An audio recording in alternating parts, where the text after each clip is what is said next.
the sky over Kepri 9 changed without warning. One moment, the alien world was quiet and frozen. The stars shined clearly above the human colony dome. The air was calm. Machines hummed softly as settlers finished their evening work. Everything felt normal. Then the stars vanished. At first, no one noticed. A few colonists thought clouds were passing overhead. But Kepri 9 didn't have clouds. Its sky was always clear, cold, and endless. Inside the dome, warning lights blinked. A low vibration rolled through the ground. It was deep, heavy, like the planet itself was breathing. People stopped walking. "What was that?" someone asked. The vibration came again, stronger this time. Tools rattled on metal tables. Frost shook loose from the dome walls. The air suddenly felt thick.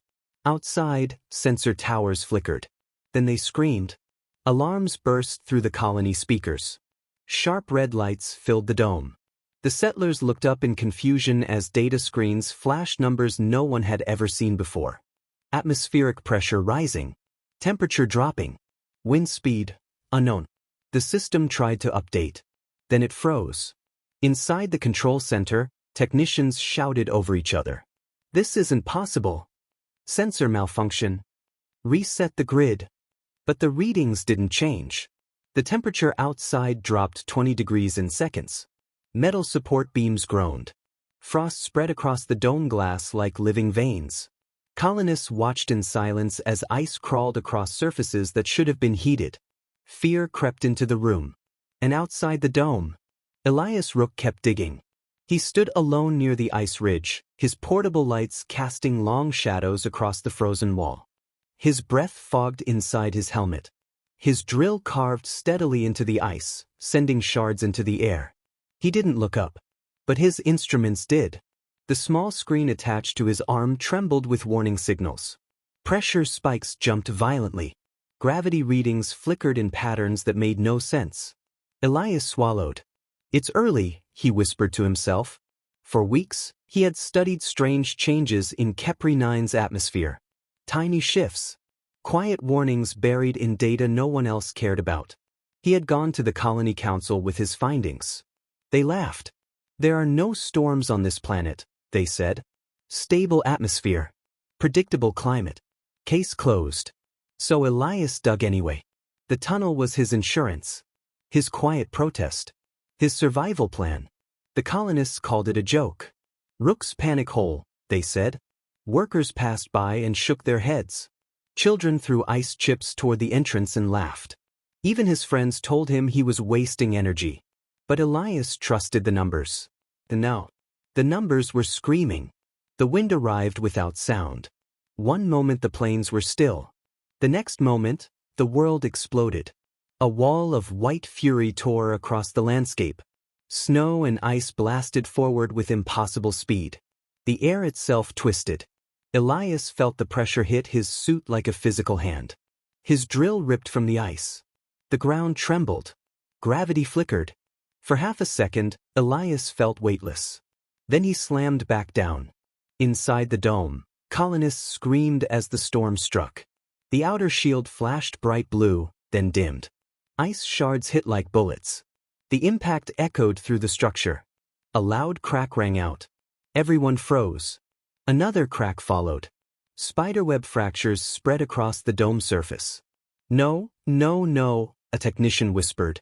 Heating systems surged to maximum. They failed. Cold flooded inward. Breath fogged in the air. Frost formed instantly on railings and control panels. The storm outside grew louder. It didn't sound like wind. It sounded alive. A deep, howling roar that rose and fell like a predator circling prey. Elias stumbled toward his tunnel entrance. Ice blasted around him, reducing visibility to nothing. His suit alarm screamed warnings. Pressure instability. Structural danger. He dove inside just as a gravity wave rolled over the ridge. The entrance trembled violently. Snow slammed against the opening. Elias sealed the hatch. Silence filled the tunnel. Only his breathing remained. He checked his instruments. Every reading was red. The colony dome flickered again. Inside the settlement, lights died one by one.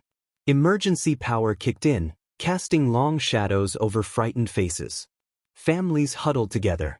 No one spoke. Then the loudest crack yet shook the structure. A fracture split across the dome's ceiling. Snow forced its way through. The storm had found them. Back in the tunnel, Elias leaned against the wall. His hands trembled, but his voice stayed calm. "They weren't ready," he said quietly. Another impact shook the ridge. Dust fell from the ceiling. Elias closed his eyes. The storm was only beginning, and the colony had nowhere to run. Subscribe if you want to see how a chained gift becomes a chosen bond. Inside the colony dome, panic spread faster than the cold. The first crack in the ceiling sounded like thunder. Everyone froze. Frost crawled across the glass above them, turning clear panels into white walls. Snow forced its way through the fracture in thin streams, hissing when it touched warm surfaces. Someone screamed. Emergency lights flashed red, bathing the dome in warning color. The air felt sharp and dry. Every breath stung. "Seal the breach," a technician shouted. Maintenance drones lifted off, but the storm outside slammed into the dome again. The impact shook the entire structure. The drones lost balance and crashed into the floor. Another crack split across the ceiling. The colony commander, Director Hale, grabbed the rail near the control platform. His voice cut through the noise. "Status report." A technician stared at the flickering screen. "Shield integrity at 30%, falling fast. Heating grid unstable. Stabilize it." "We're trying." The systems weren't responding. Every command lagged. The storm interfered with signals in ways no one had seen before. The temperature dropped again. People wrapped their arms around themselves. Breath fogged thick in the air. A child began crying. Parents pulled their families closer. Then the lights flickered. Darkness swallowed the dome for one terrifying second. Emergency power kicked in, dim and uneven. The storm roared louder. It didn't feel like weather anymore. It felt like something pressing against the colony, testing it.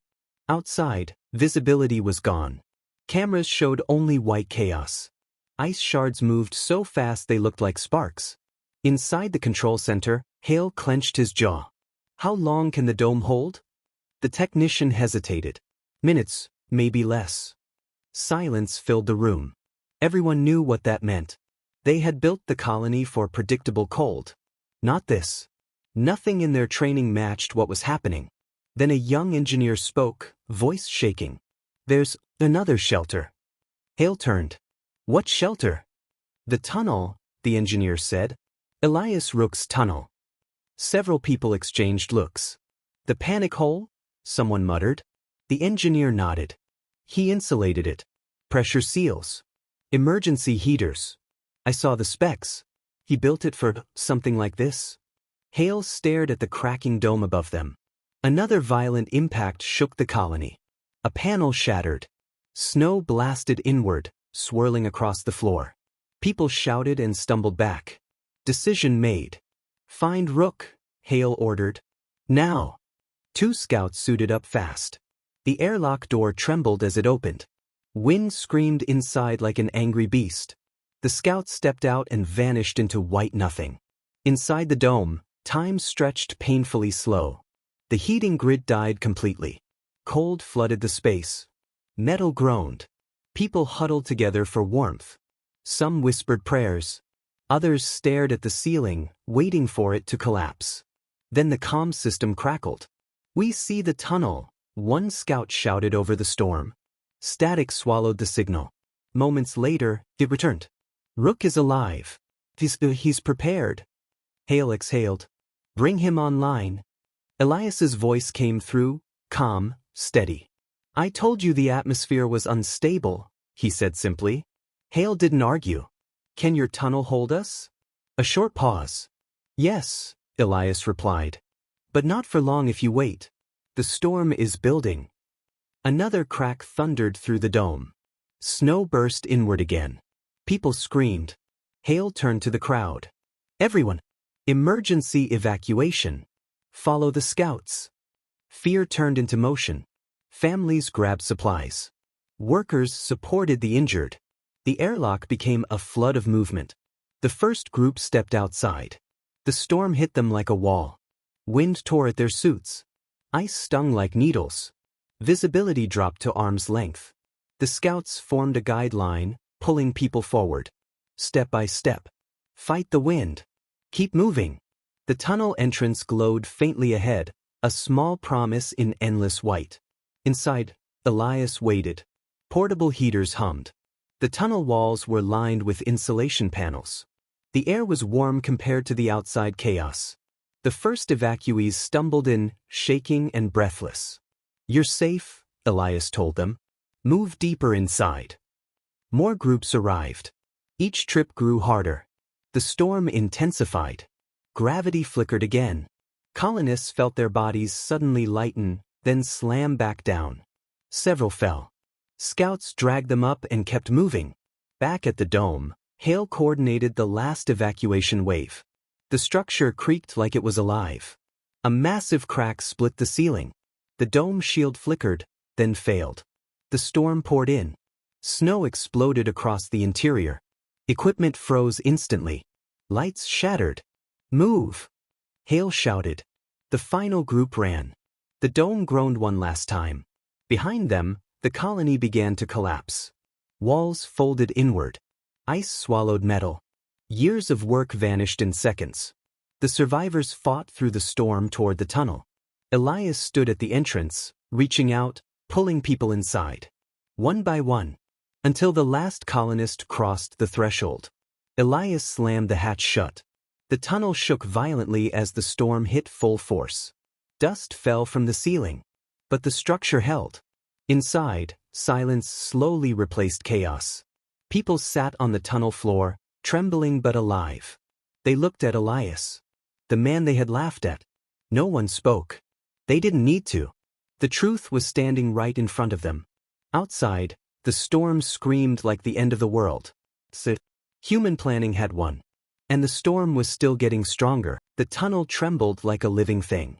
Dust drifted down from the ceiling as the storm slammed into the ice ridge above. Every impact echoed through the narrow passage. The survivors flinched each time, eyes wide, waiting for the walls to split open. But they didn't. Elias checked the pressure gauge clipped to his sleeve. The needle shook wildly, deep in the red zone. Outside conditions were getting worse. Much worse. Inside the tunnel, colonists sat shoulder to shoulder. Some were shaking from cold. Others were shaking from fear. Portable heaters hummed, pushing warm air into the tight space, but it wasn't enough to calm their nerves. Director Hale stepped beside Elias. "How long can this hold?" he asked quietly. Elias didn't look away from the gauge. "If the structure stays stable, days," he said. "If the storm escalates..." He didn't finish. Another violent tremor hit. The tunnel lights flickered. A child cried out. Parents wrapped their arms tighter around their families. Suddenly, a scout stumbled forward from the entrance corridor, helmet scratched and frosted over. "Director," she shouted. "We have a problem." Hale turned. "Report." "Life signs outside the dome perimeter," she said. 3 colonists, trapped. The tunnel fell silent. Hale frowned. "That's impossible. We evacuated everyone." The scout shook her head. "Sensors don't lie." Elias stepped closer. "Where?" "Near the collapsed dome sector." The words hung heavy in the air. That area was now buried in storm debris. Winds there were strongest. Gravity readings were unstable. A death zone. Hale looked at Elias. "Can we reach them?" Elias hesitated. The safe answer was no. The storm outside had turned violent beyond prediction. Ice shards were moving like bullets. Visibility was almost zero. Gravity pulses could slam a person into the ground or throw them into the air. But 3 people were still out there. Alive. Elias exhaled slowly. "We try," he said. Hale nodded once. "I'm coming." "No," Elias replied firmly. "You stay. Keep everyone calm." Before Hale could argue, Elias was already moving. He grabbed a reinforced cable line, clipped it to his suit, and secured the other end to the tunnel frame. The scout joined him. "I'm going too," she said. Elias met her eyes. "Stay on the line." No matter what happens. She nodded. The hatch opened. The storm screamed inside. Wind hit them like a physical wall. Elias leaned forward, forcing one step at a time. Ice shards rattled against his suit. Visibility vanished instantly. White everywhere. The scout followed, gripping the cable. Gravity flickered. For half a second, Elias felt his body lift. His stomach dropped. Then he slammed back onto the ice, knees jolting with pain. Keep moving. His suit display blinked warnings faster than he could read. Pressure unstable. Structural hazard. External force critical. Ahead, shapes barely moved in the white chaos. The trapped colonists. One was pinned under twisted metal. The other two were trying to pull him free, their movements slow and desperate.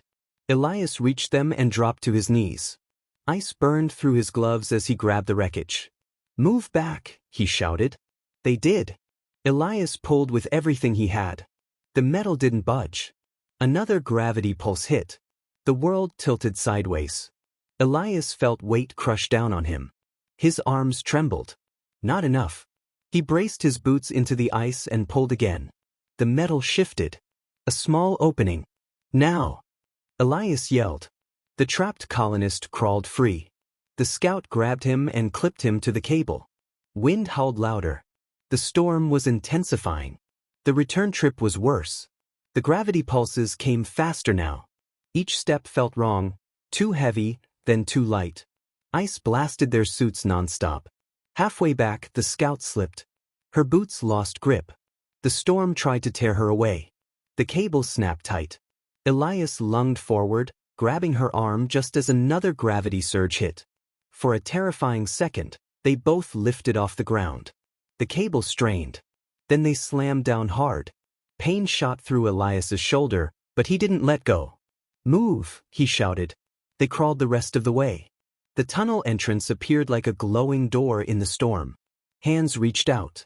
Pulled them inside. The hatch sealed. Silence crashed over them. Everyone stared. The rescued colonists collapsed onto the tunnel floor, gasping. Frost melted off their suits. Someone started crying in relief. Hale stepped forward, eyes locked on Elias. You went back, he said. Elias shrugged weakly. They were still out there. The tunnel shook again, harder than before. The lights flickered violently. A deep rumble rolled overhead. Elias looked at his gauge.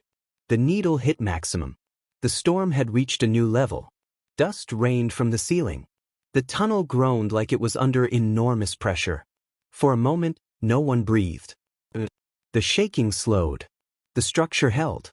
Inside the tunnel, people slowly exhaled. Fear turned into stunned silence. They were alive. Because one man refused to leave anyone behind. Outside, the blizzard screamed like a monster denied its prey. Human courage stood its ground. And the storm still wasn't finished. The storm did not stop. It grew louder. Inside the tunnel, every person could feel it. The ice walls vibrated with deep, heavy impacts. The sound above them was endless. A roaring howl mixed with sharp cracks that made people flinch. Dust fell in thin streams from the ceiling. Each time it happened, silence followed. Everyone waited. Would this be the moment the tunnel failed? Elias stood near the sealed hatch, eyes fixed on his instruments. The gauge needle trembled at its limit. Outside pressure was beyond anything he had ever recorded. Director Hale approached quietly. How bad? He asked. Elias answered without looking away. This storm, it's not normal weather. The atmosphere is tearing itself apart. Gravity waves, pressure spikes, everything is unstable. Hale swallowed. Can we survive it? Elias finally looked at him. We already are. Another tremor hit. The tunnel lights flickered hard, then steadied. A few colonists gasped. A child buried her face into her mother's chest. Supplies were laid out along the tunnel walls, ration packs, heaters, emergency oxygen cells. Elias walked over and checked the heater output. The numbers were dropping. Power consumption was rising. He frowned. The storm interference was draining their reserves faster than planned. He turned to Hale. We need to ration power. Only essential systems stay on. Hale nodded. Do it. The tunnel dimmed as non-critical lights shut off. The air grew quieter. The hum of the heaters softened, but warmth still filled the space. People shifted closer together. Time passed slowly. No one knew how long. The storm outside erased all sense of day or night. The tunnel became its own small world, warm breath, quiet whispers, nervous glances at the ceiling. A sudden crash thundered overhead. The tunnel lurched. Several people fell sideways. Someone shouted. Dust poured down in thick clouds. For a moment, Elias thought the ridge had collapsed. He checked the structural monitor. Warning lights blinked, then stabilized. The tunnel held. A shaky breath escaped him. Hours later, exhaustion settled over the survivors. Some slept in short bursts. Others simply stared into space, listening to the storm rage above them. Elias stayed awake. He watched the gauges. Pressure slowly fluctuated, but something changed. The spikes were becoming smaller, less violent. He leaned closer to the screen. The storm was weakening. Not fast, but enough to notice. He walked to Hale. It's slowing, Elias said. Hale blinked. You're sure? Elias nodded. The worst has passed. Hope spread quietly through the tunnel. It wasn't loud or sudden. It moved like a warm breath, people sitting straighter, whispers replacing silence. Still, no one celebrated. Not yet. Another hour passed. Then another. The storm's roar softened. The heavy impacts faded into distant rumbling. The tunnel walls stopped trembling. Elias watched the gauges drop into safer levels. For the first time since the storm began, they were no longer in the red. He approached the hatch. Hale joined him. Ready? Hale asked. Elias hesitated, then nodded. They cycled the outer sensors first. Visibility, low but stable. Wind speed, falling. Pressure, survivable. Elias placed his hand on the hatch control. The tunnel held its breath. He opened it. Cold air flowed inside, sharp but calm. The storm was gone. A scout stepped out first, boots crunching against frozen ground. The others followed slowly. The world outside was silent. The colony dome was gone. Where it once stood, there was only twisted metal frozen into the ice. Snow covered everything in smooth white sheets. Equipment towers were snapped like fragile sticks. The settlement they built was erased. No one spoke. They didn't need to. They were alive. That was enough. Hale turned to Elias. You saved every one of us, he said quietly. Elias shook his head. The tunnel did. Hale smiled faintly. You built the tunnel. The survivors gathered near the entrance, staring at the destruction. Fear was gone now. In its place stood something stronger. Resolve. They had faced a world that tried to wipe them away. And they endured. Over the following days, the tunnel became more than shelter. It became their base. Elias guided teams to expand it deeper into the ridge. Reinforced walls. Better insulation. Permanent power lines. The colony would live underground now. Stronger. Smarter. Children played near the tunnel entrance while adults worked. Laughter slowly returned. The memory of the storm remained, but so did the lesson. One evening, Hale stood beside Elias, watching the sunset paint the frozen plains in gold. They used to laugh at this place, Hale said. Elias smiled slightly. They don't anymore. Hale looked at the busy tunnel, people moving with purpose, rebuilding their future. We'll name it, Hale said. A reminder. Elias raised an eyebrow. Name what? Hale gestured to the tunnel. Rook's shelter. Elias stared at the entrance, the walls that held against impossible force. A quiet pride warmed his chest. Not for himself. For humanity. Because when the world tested them, they did not break. They prepared. They adapted. They survived. And on a frozen alien planet that tried to erase them, humanity held.